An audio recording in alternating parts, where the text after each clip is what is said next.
Welcome to Soul Tales Daily, where simple stories echo deep emotions, joy, sorrow, greed, and glimpses of humanity. Stay a while, maybe you'll find yourself in one of them. Right finger hit subscribe and make every day a story to remember. Dizzy. On the ancient moss-covered stone steps of Rome, where the cold moonlight falls like a silver blade cutting through the night, Luna stood there. She was a young woman with the haunting beauty of an angel who had just encountered hell. Her deep, sparkling emerald green eyes, which seemed to contain the tragic soul of the Adriatic Sea, now shone with fear and defiance. Her dark chestnut hair fell like a soft waterfall of silk, highlighting her pale skin that bore the marks of hardship. Despite her slender figure, she exuded the haughty, indomitable air of an ancient Roman statue. The Mafia darkness had swallowed her life. The first villain, Uncle Fabio, appeared from the night, his appearance majestic but his smile as cold as a knife. He was not only the one who took her property, but also the one who destroyed her future. Fabio approached, his shadow long, swallowing Luna into the cold space. The air was thick with menace. He growled coldly, like the ice on the Apennine peaks. "Where do you think you're going, little Rosé? Your father owed me, and now, that debt is yours. You will pay with your whole life." The words were slow, cruel, sowing despair. Luna is confined to a shabby apartment, every breath a compulsion to step onto the wrong path. Her only motivation to live is to find a way to escape this trap. She met Giovanni, a young henchman. In him, Luna found warmth, romance, like a secret love song. She stood by the window, looking out, the rare sunlight falling on Giovanni's clenched hand, where she tried to picture a new life. "Please, Gio, help me get out of here," she pleaded, her voice trembling. "We can go to Florence, start over. I need you, and as long as I have you, I will fear no darkness." But ambition and cowardice won. Giovanni, for a large sum of money from Fabio, betrayed her. That night, Luna's heart broke into 1,000 pieces. The pain of betrayal turned into deep hatred, which was her first impulse for revenge, to overthrow those who had robbed her of her trust and innocence. Giovanni avoided Luna's eyes, his voice filled with guilt. "You don't understand, Luna. This is life. Here, safety and power are worth more than any vow of love. Forget me." Luna escaped, running along the Amalfi coast, where sheer cliffs hugged the turquoise ocean, like a solace from nature. She worked odd jobs, lived in fear, but the majestic scenery tempered her will.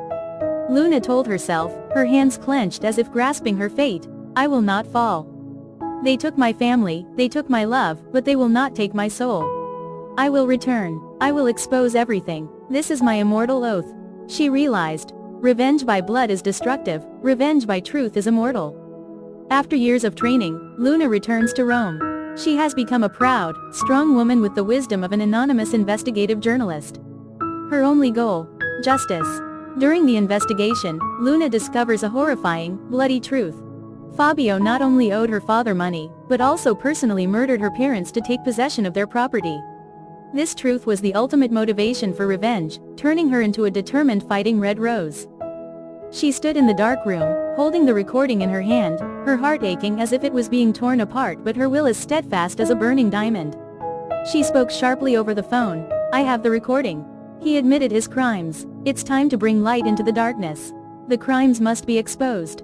Unknown to anyone, Giovanni had been secretly watching Luna for years.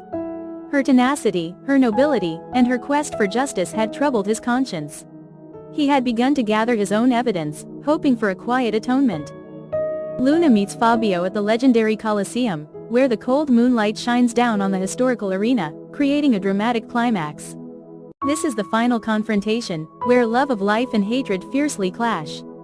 Fabio appears, his eyes full of complacency and contempt. "You think you can defeat me with a small notebook, Luna? How naive. The Mafia has no room for weakness. You have already given yourself up, little girl." Fabio signaled. Two henchmen rushed forward in the moment of imminent danger. Luna was not afraid. She raised the book high, her eyes burning like the sun without any fear. "No, Fabio. I defeat you with the truth. You took my family, but you cannot take away the future of Italy. I do not take revenge with blood, I take revenge with immortal justice." Just as the two henchmen were about to capture Luna, police headlights suddenly illuminated the Colosseum. Giovanni stepped out of the darkness, his face grim but his eyes determined, handing over the USB drive containing the final evidence to the police officer. He looked at Luna, his voice choked with regret. You taught me the true meaning of love, Luna. It's not cowardly safety, but the courage to do the right thing, even if it means losing everything. Justice was served brilliantly. Luna chose not blood revenge, but the light of truth. She became an activist, helping trapped youth, turning her grief into an endless source of inspiration. Luna stands on the hill overlooking Rome, smiling serenely and contentedly. Life has storms, but after the storm, the sky is bluer. And we will be stronger to continue writing our own story. Luna's story is a powerful testament that adversity is not a stopping point, but a launching pad. True strength lies in forgiveness, resilience and love of life. Luna teaches us that the best revenge is to live a life full of meaning and integrity. Don't let darkness define you. If the story of the extraordinary willpower of the Flaming Rose Luna has touched your heart, subscribe to the channel now to continue exploring inspirational life lessons and changing your destiny.